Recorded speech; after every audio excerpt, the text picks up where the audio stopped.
tardes.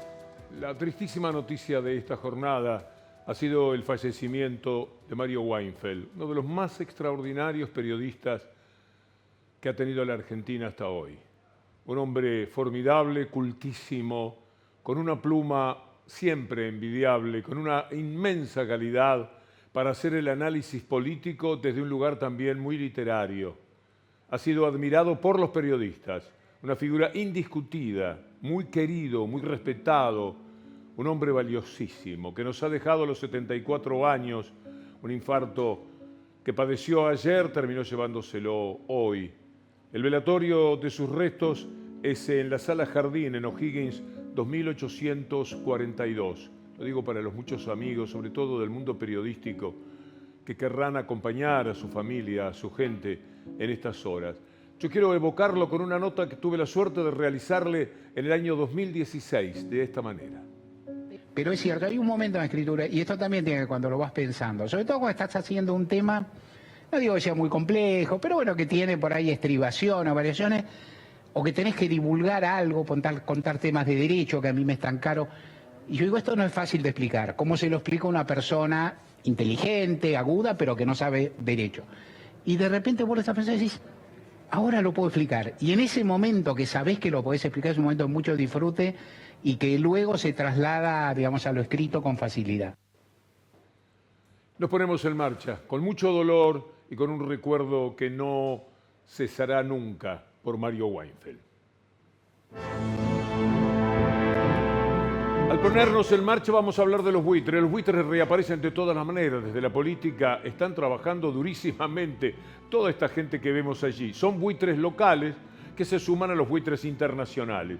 Los buitres locales ya están pensando, si gana la ultraderecha, en moverse rápidamente hacia las AFJP. Aunque a ustedes les parezca mentira, con todo lo que significaron las AFJP. Vamos a empezar por un diputado, Gutín Romo, que en realidad un candidato a diputado de Milei, en este caso, hablando de las AFJP. Privadas, se jubilan con plata del Estado de última.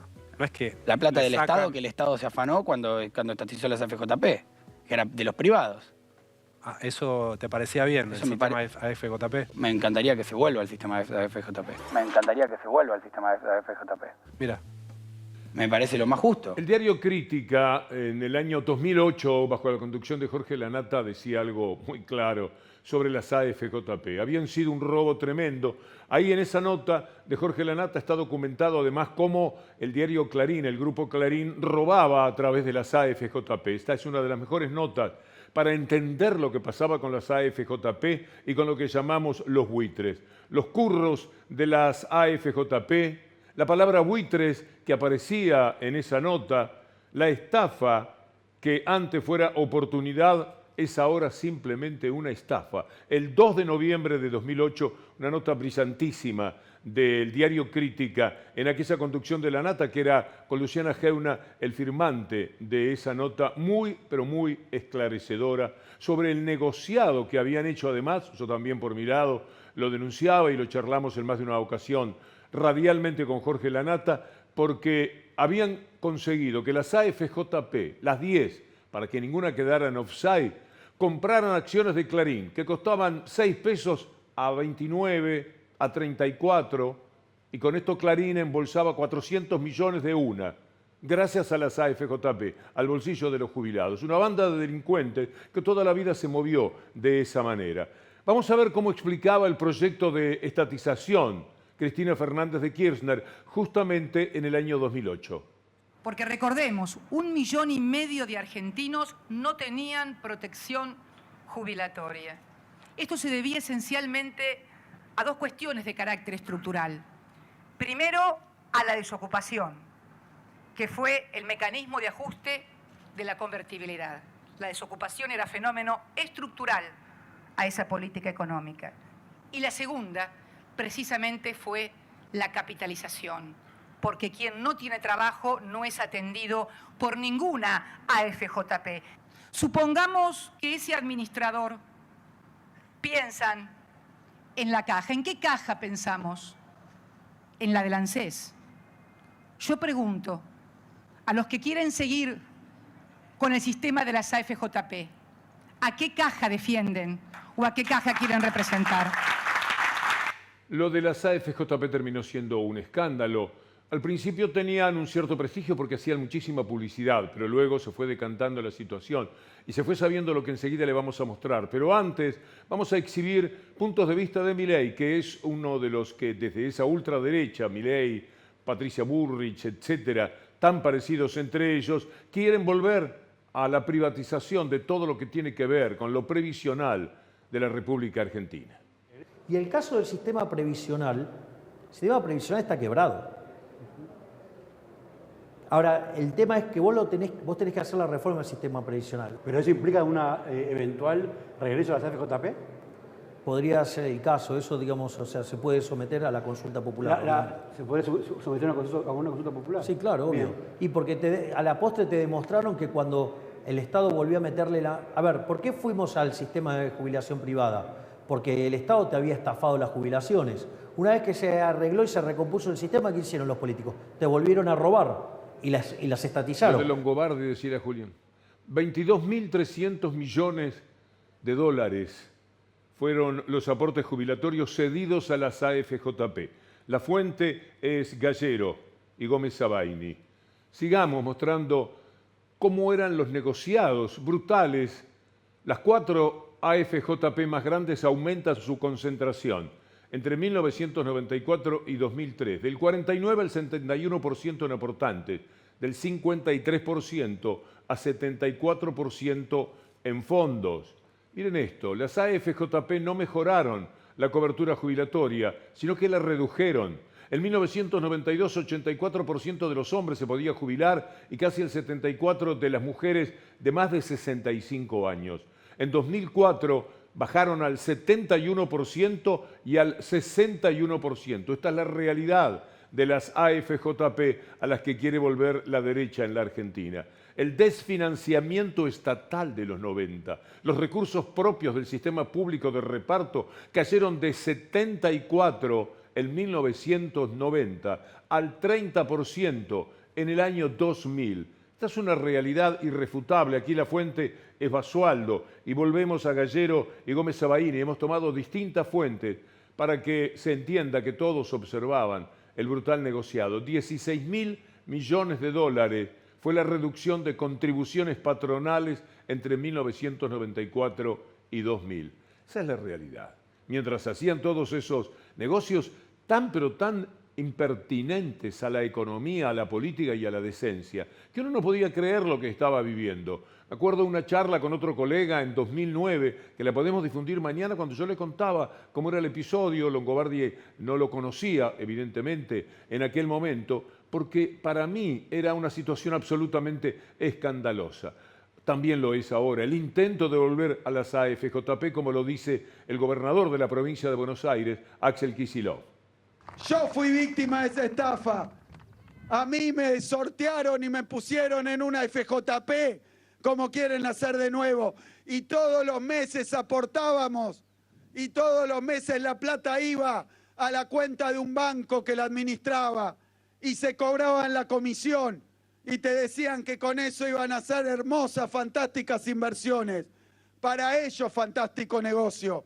Cuando sumábamos los laburantes que aportábamos, cuando sumábamos los aportes, era más lo que habíamos aportado que lo que había en esas cuentas de capitalización. Fue una estafa, pero ¿saben qué? No me llama la atención, porque ese candidato que dice que no es de la casta, laburaba para Máxima FJP, laburó después para Aeropuertos Argentina 2000. ¿Cómo no va a querer privatizar si es hijo de las privatizaciones, si vivió de las privatizadas? Más casta no se consigue. Choreo, curro es eso, haberse llevado las jubilaciones de los trabajadores argentinos. Eso es choreo, eso es curro, Milei. Eso es afanarse la plata del que labura. Eso es aplanarse la plata. Y vos viviste de eso, y vos cobraste de eso. Está bien el énfasis y la indignación que es portadora cada una de las palabras de Axel Kicillof, porque se trata de volver a estafar a los argentinos, a los jubilados, de bajarles el nivel de la jubilación, de burlarse de las expectativas de ellos y de bajar también las que tienen muchos que piensan jubilarse dentro de determinada cantidad de años.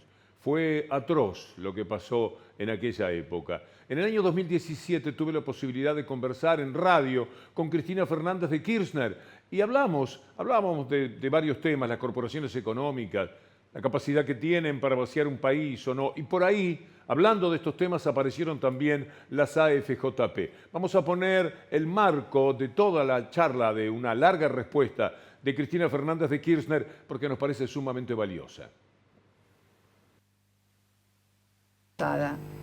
Si midiéramos al poder como un todo del 100%, quien es presidente de la República podrá tener el 20, el 25% del poder, y es mucho, ¿no?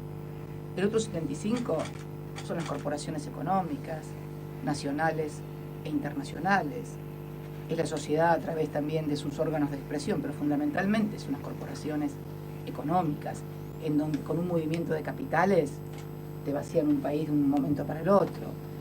Lo que sí tengo claro, que yo no fui un dispositivo del poder, del verdadero poder, y por eso estoy sufriendo las cosas que hoy sufro, yo y mis hijos. Si yo hubiera sido un dispositivo del poder, Eduardo, no tendría ningún problema. Si yo hubiera sido alguien que dice que sí a la flexibilización laboral, no hubiera tenido ningún problema. Si yo digo que sí a que sigan haciendo las AFJP sus negocios y no recuperemos la administración de los recursos de los trabajadores para mejorar la economía, para mejorar a los jubilados, no hubiera tenido ningún problema. Si yo hubiera seguido almorzando en Olivos con algunos propietarios de medios y haciendo lo que ellos pensaban, seguramente tampoco tendría ningún problema. Esto lo tengo claro, al contrario. Y por ser de esa manera lo paga muy caro. El hecho de no pertenecer al poder, de no hacer lo que a ellos se les antoja, lo que el denominado poder real le indica normalmente a los gobernantes, le cuesta muy caro una larguísima persecución, obstinada, cruel, sanguinaria y mortal. Pudo haber sido también porque hace un año estuvieron a punto de matarla, simplemente no salió la bala.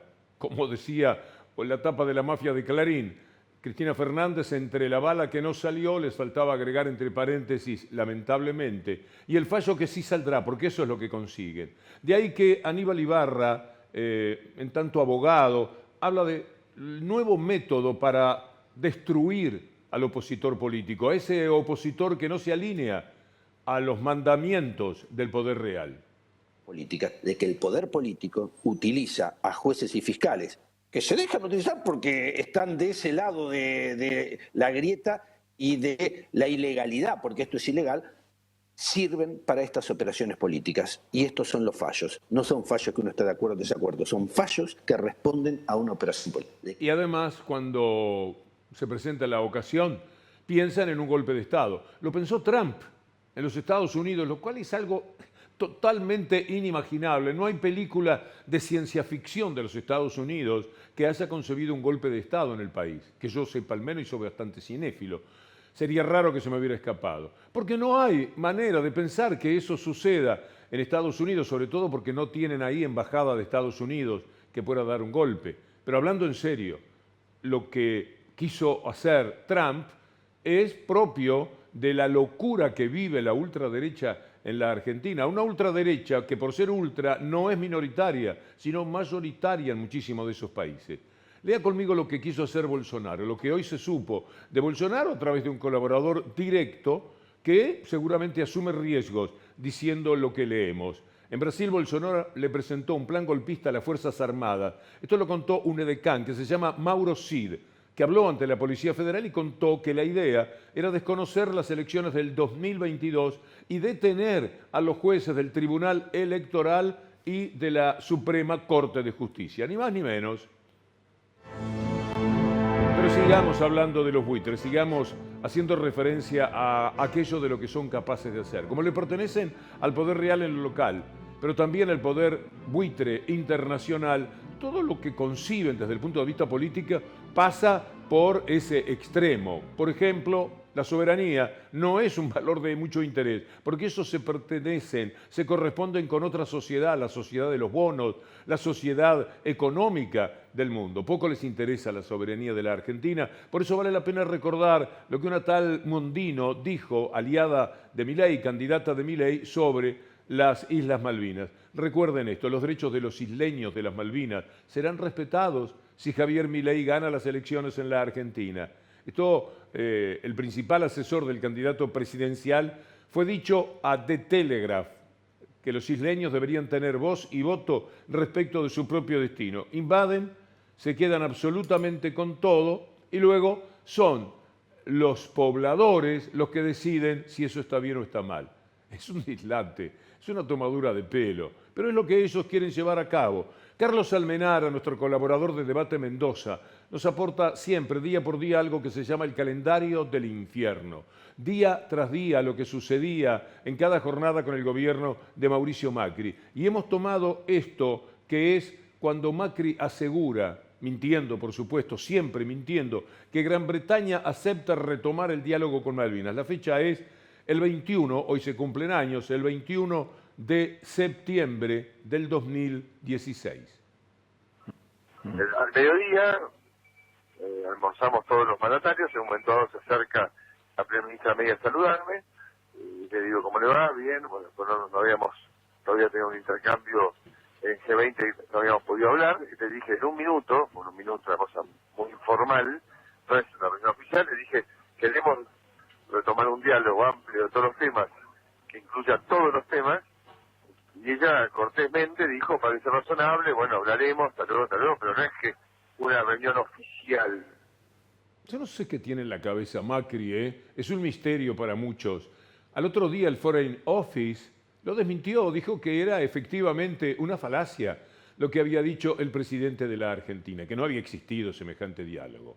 Le cortó el paso cuando iba para el baño. La señora se dio vuelta y dijo, le hablé de la soberanía, haciéndose el capo, el cacique, un mentiroso de boliche pueblerino, esos que se sientan a conversar y lo dejan mentir y se ríen porque saben que está mintiendo. Macri siempre está falseando realidades. Bueno, por supuesto que si le conviene, Clarín toma como tapa lo que dice Macri, hoy como ayer, pero veamos primero el ayer. Malvinas. Macri dice que Londres acepta retomar el diálogo y aparece con su esposa con esa fotografía. Han sido capaces de cualquier cosa, son de terror. Pero no solamente el Foreign Office desmentía a Macri y la tapa de la mafia, sino que además lo hacía nada menos que la ministra de Macri, Malcorra. El presidente le dijo a la primera ministra que por supuesto querían encontrar la oportunidad de tener una reunión, pero no es que fueron en detalle una discusión de una hoja de ruta. Y mientras tanto, con esta misma gente dando vueltas, estamos de cara a octubre. Llega un mes que marca lo que vendrá en el futuro. Es el primer año del resto de nuestra historia, por lo menos por mucho tiempo. Lo que suceda el 22 de octubre va a determinar a la Argentina de varios años en adelante. De un lado y de otro costará muchísimo recuperar posiciones. ¿Es el pueblo el ganador o es la élite dominante con todo su poder económico? Con ese poder real del que hablaba recién Cristina Fernández de Kirchner. Bueno, en realidad, hace 6 años, cuando decía que el poder político frente al poder real es mínimo, un 25% tan solo. Vamos a escuchar mentir, claro está, a Mauricio Macri respecto a una alianza entre Massa y Milei. Esto es capaz de decir Macri. Le he leído mucho estos últimos días. Creo que no le hace bien a Milei que ya mucha gente piense que él tiene algún tipo de relación, porque justamente hoy Sergio Massa representa todo lo que la Argentina tiene que dejar atrás, ¿no? La mentira, el engaño, el ocultamiento, la irresponsabilidad. Entonces digo, me parece que si él quiere proponerse como algo nuevo, no puede sentarse a hablar con Barrio Nuevo y fantasear un trabajo conjunto con alguien que también tiene que ver con estas décadas de decadencia. Yo creo que el cambio requiere de la mayor coherencia posible también. Es una locura lo que dice. Y sin embargo, Clarín lo pone en la tapa. Milei está en negociaciones con Massa y con Barrio Nuevo al mismo tiempo. Imagínese la distancia que hay en estos momentos de Barrio Nuevo y Unión por la Patria. Macri denuncia, y ya lo toma Clarín en la tapa. Imagina este mismo título, el New York Times, en Le Figaro, que son diarios que se ocupan de lo esencial de cada país. Esto es lo esencial para la mafia de la gente de Mañeto. Macri denuncia un pacto Massa-Milei y el gobierno lo niega. Este es el título. Pero usted puede dudar. ¿Qué es lo que intenta la mafia en este caso? Bueno, asociar a Milei con Unión por la Patria. Han estigmatizado de tal manera al kirchnerismo, lo convirtieron de tal forma en lo malo, vea usted lo que son los spots absolutamente miserables de Patricia Bullrich, y entonces, para ir contra Milei, porque es el propósito que tiene Clarín, su editor principal, Roa, anduvo por el canal de Macri, por La Nación Más, diciendo que Milei es un lunático, es decir, un demente. En el ataque de Clarín, que uno puede ver en cualquier lugar del diario o de la página web, en ese ataque también ponen a Milei del lado de Unión por la Patria, finalmente. O sea, Milei de pronto se hizo kirchnerista. Eso en la tapa de Clarín. No, pasan cosas que provocan un poco de risa a veces, pero como tienen tanto poder y esas mentiras prosperan, ese veneno es inoculado a toda la sociedad, terminan muchas veces haciéndose el gusto. Yo no sé cuánto podrá resistir Milei, el embate de la gente de Clarín, porque es todos los días. Nosotros somos una, como dijo Cristina Fernández de Kirchner, si el poder político es el 20, imagine lo que somos nosotros, pero ellos son todo el poder, absolutamente. Y todos los días, cargando las tintas contra Milei para ver si pueden levantar a Patricia Bullrich, cosa tan pero tan difícil, por las barrabasadas que dice, por lo provocadora que es, porque se trata de una especie de Bolsonaro con pantalones, porque no hay algo que tenga un tributo a la inteligencia de cuanto dice. Porque además su pasado está hecho de ambientar muertes, de proteger las muertes de Rafael Nahuel, de Santiago Maldonado. Es atroz lo que ha hecho Patricia Bullrich y sin embargo es la candidata a presidenta que, por supuesto, es del gusto, del paladar, de la manera de ser del Grupo Clarín. Algo más de la etapa de hoy, porque en la persecución a Milei también ponen a Eurnequian, que vaya a saber por qué, un ataque de envidia a quien había sido su empleado y puede ser presidente, dice se tiene que tranquilizar porque no aguantamos otro dictador, o sea que ya le está diciendo a Milei que va a ser dictador. Esto es lo que pasa cuando juega la mafia, juegan muy pero muy fuerte. Y después están los demás medios que acompañan esa manifestación de camorra, esa manera de ampona de comportarse, diciendo estas cosas las mismas. Todos los analistas políticos están mirando con lupa estas relaciones carnales entre Sergio Massa y Javier Milei. Dicen sus asesores la denuncia de un pacto secreto. Él es el que se notan los hilos de títere de Massa. Más allá de aquella foto, ¿se acuerda? Ese gesto de afecto en diputados. De conveniencia mutua. Y proyecta en Cambiemos lo que él siente que es. Es inconcebible que Milei casi no critique al ministro de Economía, pero que ataque a Patricia Bullrich y a su equipo cada vez con más virulencia. Ahora hay nuevos hechos concretos a cielo abierto que refuerzan las especulaciones teóricas. Él es un títere del kirchnerismo y proyecta en Cambiemos lo que él es. De todos ellos Milei ha dicho cosas también muy duras. En ese sentido están intercambiando municiones, puede decirse. Pero es demencial, es un exabrupto pretender que hay un acuerdo entre Milei y Massa. ¿Cuál sería? ¿De qué manera funcionaría? ¿Por qué Milei, que dicen que tiene el 36, estaría de acuerdo con Massa, que dicen que tiene el 32 o el 33? ¿Cuál sería la necesidad de Milei para hacer un acuerdo con Massa? Y además, ¿en qué consistiría el acuerdo? ¿En insultarse? No, en ese sentido es muy probable que el acuerdo lo tenga con el propio PRO, porque se viven insultando, se dicen cualquier cosa con el PRO. Entonces, ¿por dónde estaría el acuerdo? ¿De gobernabilidad a futuro? Imagínese usted, Unión por la Patria acompañando los proyectos de Milei, o Milei acompañando los proyectos de Unión por la Patria, de Massa en caso de que sea presidente. Sin embargo, lo ponen en la tapa y la gente después lo repite, como la gansada, es algo que llega muy fácil. Y como hay tanto veneno, tanto odio, esto se repite en el boliche, en el taxi, en donde uno va a hacer las compras. Están hablando, sí, parece que hay un acuerdo. Y lo han leído en esto que es, pobre Milei, tener en contra también ahora a Clarín. Vamos a ver cuánto resiste, porque recoger el diario es más o menos como levantar una culebra que le pasan por debajo de la puerta. Eso es el diario, cada día.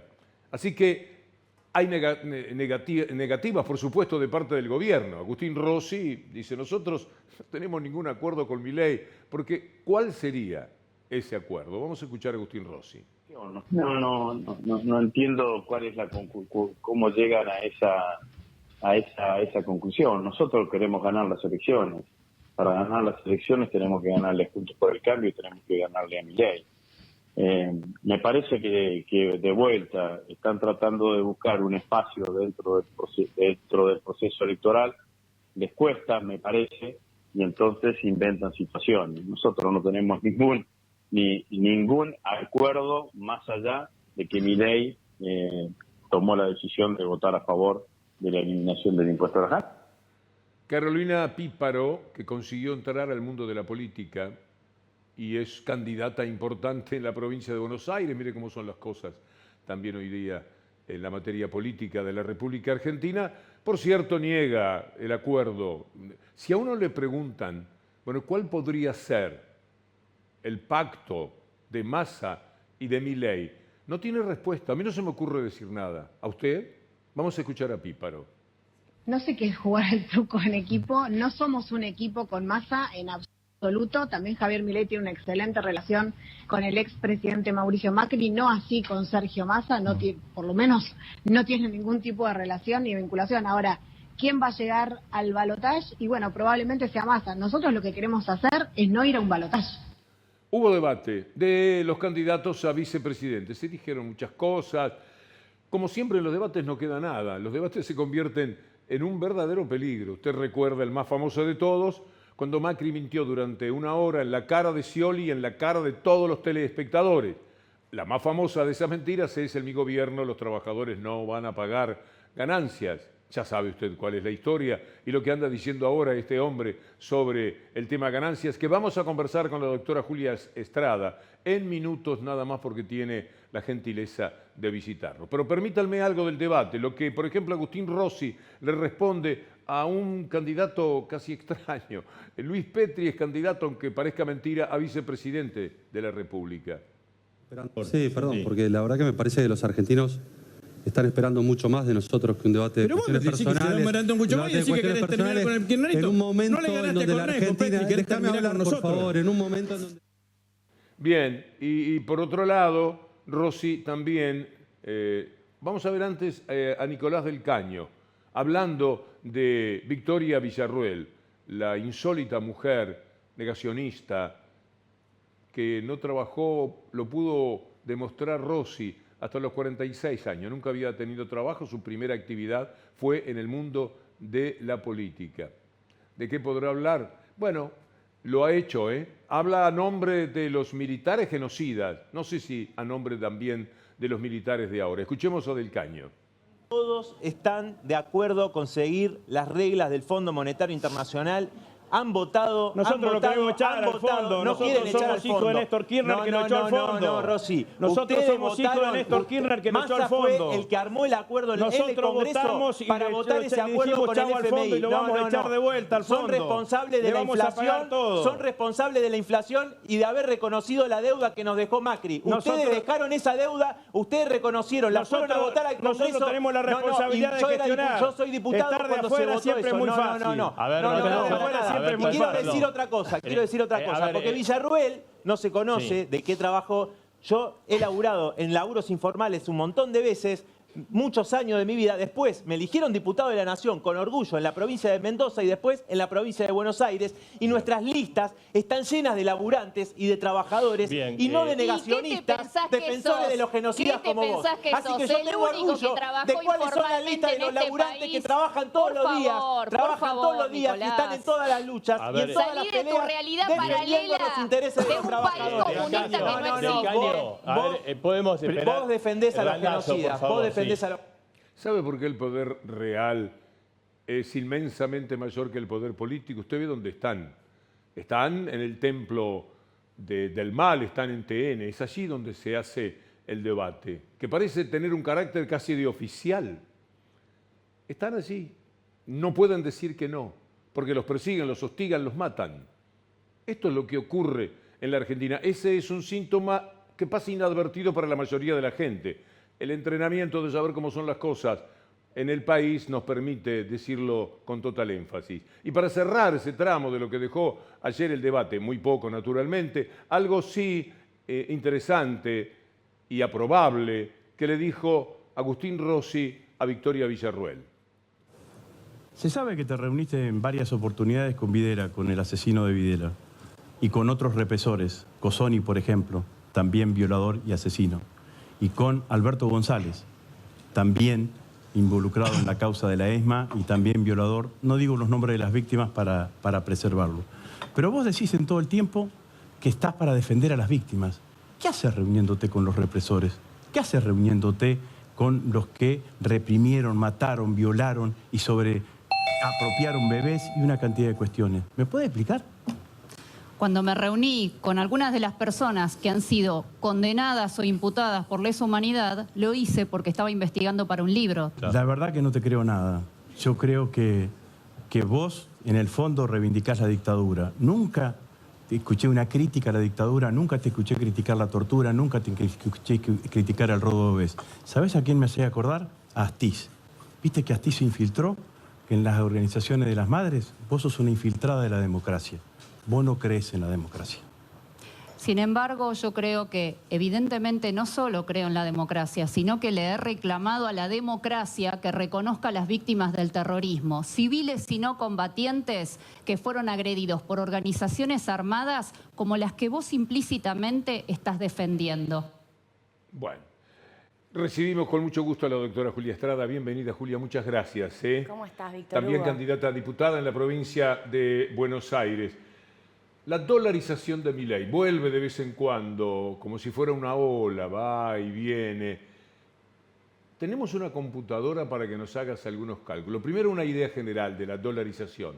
A ver, es una discusión básica, como vos bien decís. Nos gustaría discutir otra cosa. Nos gustaría discutir soberanía, industrialización del litio, industrialización del petróleo. Bueno, estamos en esta discusión que nos propuso Milei.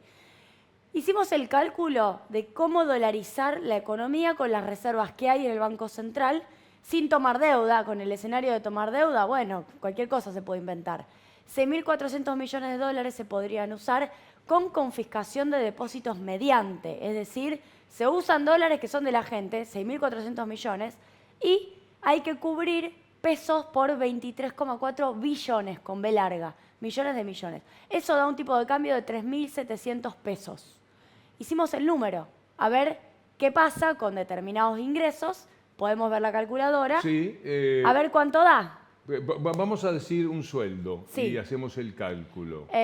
Podemos hacer, te doy dos opciones, o la jubilación mínima, si querés, que está en 124.000. Ahí nos detenemos, 124.000. A ver cuánto da la calculadora. 124.000. Ahí va. Pedimos calcular. Pusieron da arriba 124.000. 34 dólares. 34 dólares. No dice tanto hasta ahora, porque vos decís 34 dólares, claro que es poco, pero vamos a hacerle otra pregunta a la calculadora. ¿Cuánto puedo comprar con 34 dólares? Eso me parece más interesante. Sí, desde ya. Bueno, vamos a ver. Por ejemplo, tenemos acá un kilo de asado. A la izquierda dice que hoy con 124.000 pesos podés comprar 52 kilos. Abajo, más chiquito, dice que el kilo de asado está a 2.400 pesos, precio de coto. A la derecha, antes de bajar, volvé al asado, ahí está. A la derecha dice, post-dolarización, 5 kilos podés comprar. a 24.130 el kilo de asado. Es muy demostrativo. De 52 kilos bajás a 5 kilos, la décima parte. ¿Por qué? Porque con la devaluación que te lleva a 3.700 pesos el tipo de cambio, te aumenta la carne.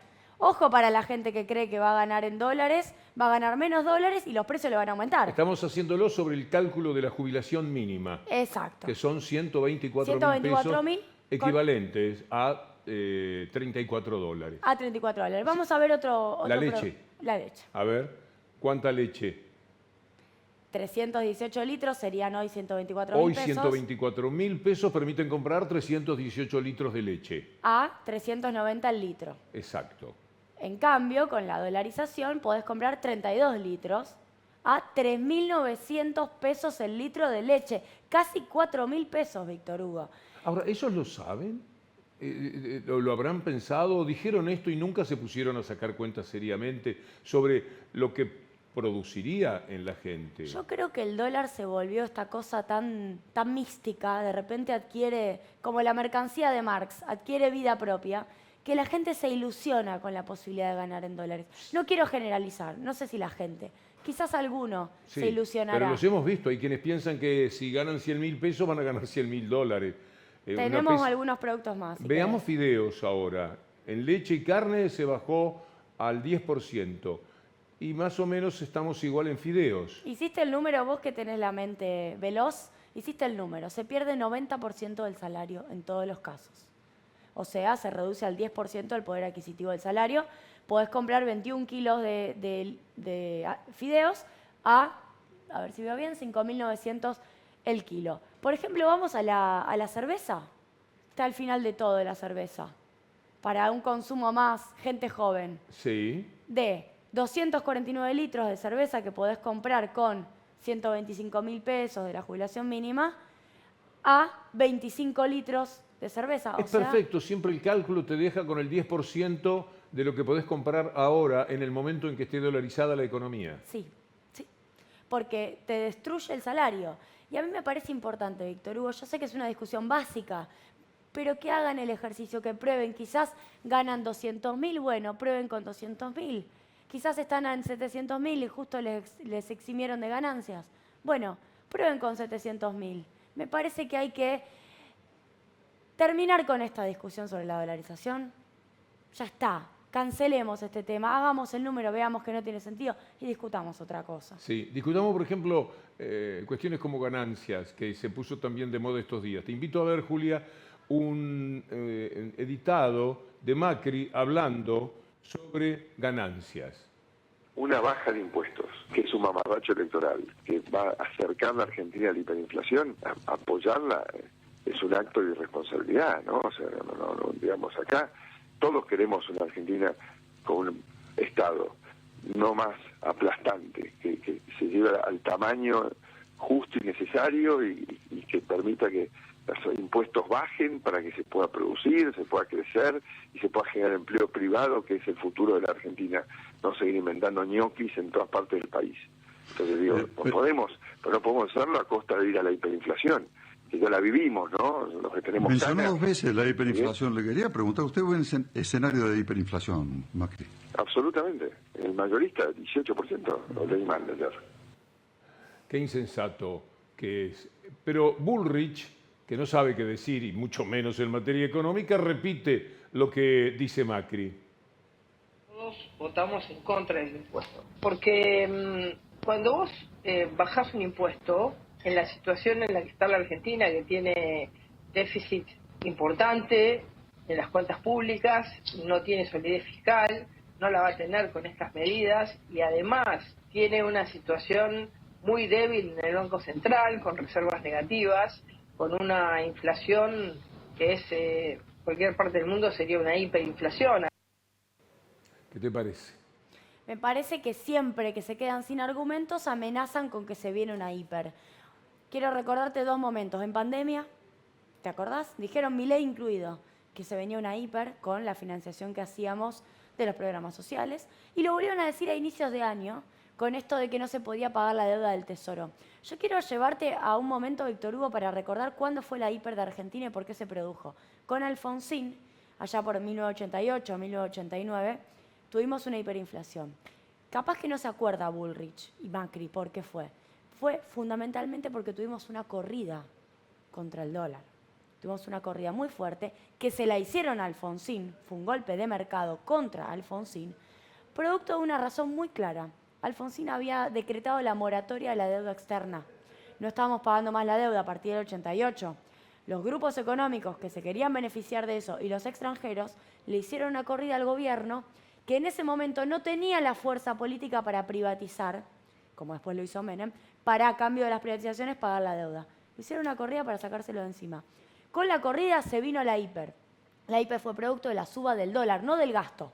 Ellos relacionan pesos con hiper. Yo los invito a relacionar el dólar. El dólar es el problema con la hiperinflación. Por eso los esfuerzos de este gobierno tan difíciles para que las reservas no bajen tanto, para que el fondo deposite, para cuidar el dólar lo más estable que se pueda, porque las hiperinflaciones en Argentina se producen con subas del dólar. Y ellos no, ellos te hablan de ganancias, te conectan cualquier cosa con cualquier cosa. Hay un asesor de Milei, Darío Epstein, que dice que hay un riesgo con la dolarización, que si hay un shock externo es más difícil de... Vamos a escucharlo a él, a ver qué te parece. Entonces habrá que ver qué es más razonable, si esperar que el peso sea creíble o ir a un modelo donde la gente directamente trabaje en dólares. O sea, no quiero entrar en una discusión filosófica porque lo vemos todos los días en la tele, están todo el día hablando de eso. Pero lo que sí te digo es que sí, claramente con la dolarización ganás algunas cosas, sobre todo sacarle la potestad de emitir al político de turno, eso es lo más importante en un país como el nuestro, y tenés algunas contras, que vos lo mencionaste recién, o sea, ante un shock externo tenés más dificultades de respuesta. O sea, bueno, es un trade-off, habrá que ver si Argentina quiere darle la maquinita de imprimir a los políticos o bancarse la inflexibilidad ante un shock externo, es una decisión. ¿Está bien eso? Tiene razón, por primera vez están empezando a decir la verdad. Lo que está diciendo es, si un país vecino te devalúa, vos no te podés cubrir, te entran todos los productos de afuera. Voy a poner un ejemplo histórico. En 1998, Brasil devaluó. Argentina estaba en la convertibilidad, estábamos en el 1-1. ¿Qué dijo Cavallo en ese momento? Dijo, devaluar es hacerle trampa al vecino. Claro, Cavallo estaba enojado porque nos estaban inundando con productos brasileños. Había que decirle a Cavallo que era por culpa de él, el invento de la convertibilidad nos había desprotegido frente a lo que hiciera Brasil, que Brasil en ese caso tuvo una crisis y devaluó para protegerse y Argentina destruyó su industria porque nos entraron productos de todos lados. Eso que pasó es lo que está diciendo Darío Epstein con buen criterio, en esa parte dice la verdad, que nos va a volver a pasar. Si nosotros tenemos una crisis en donde el mundo decide mover el tipo de cambio y nosotros estamos atados a la Reserva Internacional, a la Fed, a la Reserva Federal de los Estados Unidos, no vamos a poder tener soberanía monetaria para protegernos, no haciendo una devaluación como la que pedía el fondo, sino moviendo el tipo de cambio para cuidar la industria, Eso nos va a volver a pasar, claro. Sí, es muy hiriente también desde el punto de vista moral para el país. Es decir, ya no se trata solo de si conviene o no, que es muy claro que no, sino que también hay algo muy triste. Un país como la Argentina, que el emisor de su moneda sea Estados Unidos, el que rige todo sea la Reserva Federal, levantarse cada día el ciudadano, en vez de, bueno, no es muy divertido ver a cuánto está el dólar, etcétera. Levantarse a ver qué dicen en Estados Unidos, empezar a ver los canales de televisión de Estados Unidos para ver qué pasa con la economía propia, es tristísimo. Es ser colonia. Creo además que no hay experiencias de países de tamaño medio, como Argentina, que hayan dolarizado y les haya ido bien. La única experiencia es Ecuador, concreta, que le fue mal. Ecuador le fue mal. Ecuador terminó en el Fondo Monetario Internacional.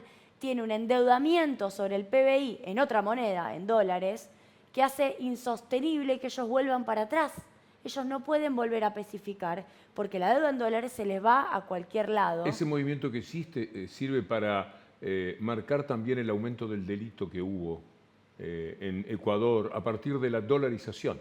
Nosotros hemos presentado el cuadro, es exactamente lo que decís, una suba constante. En los primeros 6 meses de este año hubo 3.500 homicidios violentos en Ecuador. La enorme desigualdad que desató la dolarización está entre las causas. Quiero invitarte a ver otra participación de Darío Epstein hablando de las privatizaciones, a ver qué te parece. Yo creo que hay que privatizar todo lo que se pueda y lo que no se pueda hay que bajar el déficit. No puede haber empresas con déficit. ¿Okay? Esa es mi opinión. Son más de 30 empresas. Estamos hablando de un punto del PBI, es mucho. ¿Sí? Entonces, y de pronto vas viendo, fíjate cómo ya estamos en varios puntos del PBI. Bueno, es su política. Primero revisemos cómo les va a las empresas. Yo propongo revisar eso. Yo estoy en el Banco Nación. El Banco Nación es un banco público que gana plata todos los años. De 132 años de historia, solamente hubo 3 momentos donde perdió plata. 2017, 2018 y 2019. Donde incluso le usaron la rentabilidad del banco, la poca que tenía, para darle plata al Tesoro. Este gobierno no hizo eso. Bueno, ¿cómo iba a ganar si le daban a Vicentín 23.000 millones de pesos, por ejemplo? Sí, 300 millones de dólares que todavía están ahí y no nos lo devolvieron, no a mí, a Julia O sea que el Estrada. Banco Nación nunca había perdido ni antes ni después, solo en esos 3 años del gobierno de Macri. Y ahora el Banco Nación además está ganando mucha plata. Es un buen balance. Salimos primeros en un premio multinacional mostrando que era el banco que mejor había tenido desempeño de toda la Argentina. YPF gana plata. El PAMI, que es un organismo descentralizado del Estado, porque ellos quieren barrer con todo, te hablan de empresas, pero también con los organismos descentralizados, tiene rendimiento positivo, superávit, y se financia el refuerzo que anunciaron de los 15.000 pesos, que son por 3 meses, 45.000 pesos en total, con rendimientos del PAMI. Esa parte no la cuenta nadie, no es con emisión monetaria, no es con recaudación tributaria, es con saldo positivo del PAMI. Hoy participé de una reunión con empresarios en Carmen de Areco y me tocó un cruce fuerte en donde un empresario me dijo, porque ustedes, los sueldos de ustedes los pagamos con nuestros impuestos. No, le digo, señor, claro que no. Mi sueldo, el sueldo de los que estaban conmigo, los gerentes del banco, se pagan con el balance positivo del Banco Nación, que es una empresa que tiene rentabilidad positiva. Con lo cual el Tesoro no solo no le da nada, sino que hasta el banco estaría en condiciones de ayudar al Tesoro. Esas cosas no se saben y hay que contarlas porque... Era más la ignorancia que la mala fe del señor. Se quedó callado. Igual tuvimos un debate que para mí igual está bueno, pero había una cosa de el sueldo lo pagamos nosotros. Y bueno, y me parece que hay que explicarlo. Quiero que veas este material ahora. El mismo día que se conoció que la inflación de agosto fue del 12,4%, que los alimentos fueron lo que más aumentó con un 15,6%, Arcor repartió dividendos entre sus accionistas por 14.490 millones de pesos, casi 40 millones de dólares, lo dice Ari Lijalad en el Destape. Ya hemos presentado esto, pero quería someterlo a tu criterio. Está buenísimo que Ari Lijalad se tome el trabajo de hacer eso. Quiero recordarle a la gente... Ni siquiera gente... se tomó el trabajo, tomó lo que Arcor publicó. Lo tiene que hacer a la bolsa. Es el balance frente a la CNB, la Comisión Nacional de Valores. Yo quiero contarle a la gente, las empresas tienen 2 grandes opciones para hacer con la plata, con la ganancia. Una es repartirla entre los accionistas y la otra es reinvertirla. También se puede reinvertir, también se puede ampliar la producción acá, también se pueden mejorar las máquinas, también se pueden aumentar los sueldos de los trabajadores. Se pueden hacer muchas cosas, o te la llevas o la pones. Cuando Axel fue director en el gobierno de Cristina de Siderar con Techin, una de las discusiones históricas era que el reparto de utilidades no se haga y que se invierta en la planta. Porque quizás del otro lado dicen, y bueno, y sí, la ganancia se reparte. No, también la podés invertir. O podés pagar más que el bono, más que los 30.000 pesos, podés darle una mejora sustancial. Techin hizo lo mismo. En el medio de la paritaria siderúrgica, con Abel Furlan teniendo un conflicto muy grande, representante de la UOM, repartió una suma muy parecida a Paolo Roca entre sus accionistas. Quiero que veamos a José Luis Espert hablando de que la eliminación de los impuestos es un soborno al ciudadano. Quiero escucharlo a él porque a lo mejor yo tomé mal sus palabras. Veamos. Es una estafa en estas condiciones, es una verdadera mentira, es un soborno, creo yo, al contribuyente y al ciudadano, meterle plata por un bolsillo bajando impuestos y sacarle mucha más por el otro bolsillo con la inflación. Hablando de esto de ganancia, que por otra parte Espera había dicho que estaba de acuerdo, son mamarracho, pero esto va por mi cuenta. En términos técnicos, ¿qué se puede decir de esto? En términos técnicos, hay una demanda histórica. Y yo creo que esto, primero arranco por acá, movió el escenario político, quizás más de lo que uno podía imaginar, porque evidentemente no era solo el 10% de los que entraban, claro que hay un 10% que paga, pero también había un escenario donde muchos entraban y salían de ganancias, porque se iba subiendo el piso y quedaba retrasado y se volvía a subir. Por ende hay un 20% que entra. Y también hay una cuestión simbólica. Hay gente que tiene la movilidad individual ascendente muy metida adentro, hace carrera y sabe que va a pagar en algún momento. Entonces yo creo que fue un impacto muy positivo para la clase trabajadora de mayores ingresos. ¿Qué otra medida económica se puede tomar? Massa, el gobierno en general, ¿qué pueden hacer en estos días para mejorar la situación de la gente un poco más? Mirá, lo último que te queda por hacer, porque ya hiciste devolución de impuestos con el IVA, ya hiciste eliminación para la alta categoría de ganancias y ya hiciste bono para los que están registrados, que para mí hay que insistir para que no se reabsorba, que lo paguen. Lo único que te queda es hacer algo con la informalidad. ¿Con? Con la informalidad, con quienes no tienen la posibilidad de cobrar un bono porque no están registrados o porque ganancias no los alcanza, porque tenían menos salario. La devolución de IVA los alcanza solo si tienen algún programa. ¿Hablas de los monotributistas? Monotributistas tienen solo crédito. No, hablo de monotributistas, pero también hablo del que está en negro, del que no está registrado. Ajá. El que no está registrado puede tener plan potenciar, pero no.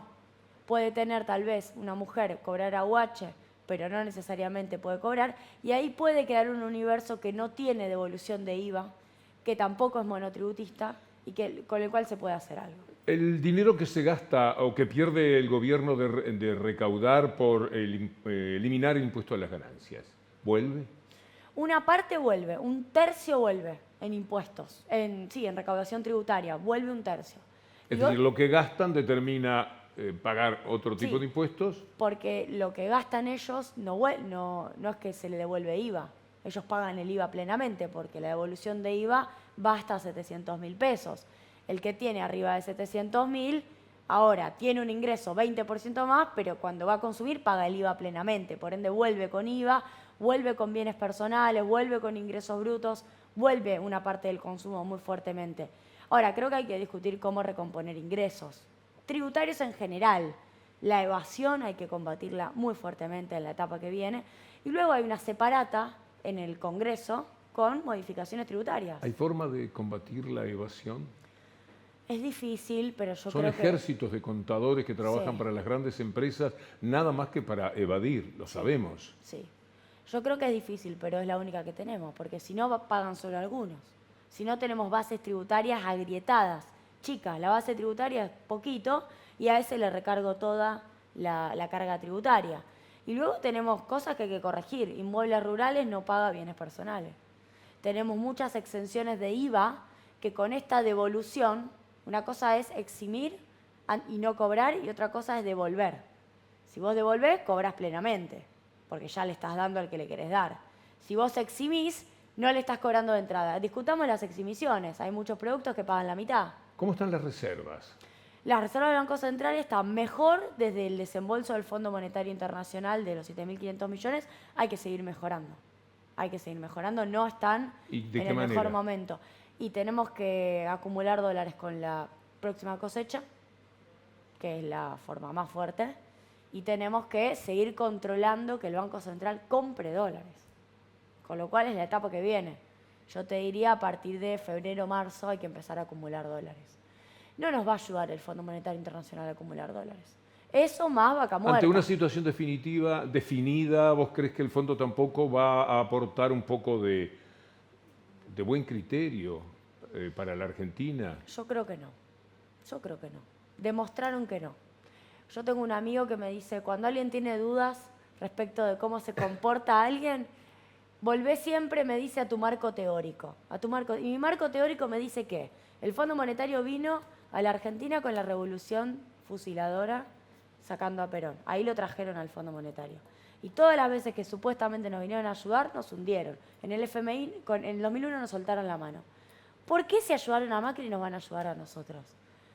Yo no creo que nos ayuden, nos lo tenemos que sacar de encima lo antes que podamos. Siempre me asombra tu joven sabiduría. Muchas gracias, Julia. Víctor Hugo. La doctora Julia Estrada, creo que ha sido un recorrido sobre los temas económicos. A mí me hizo mucho bien, espero que ustedes también. Gracias y nos reencontramos mañana, si Dios quiere.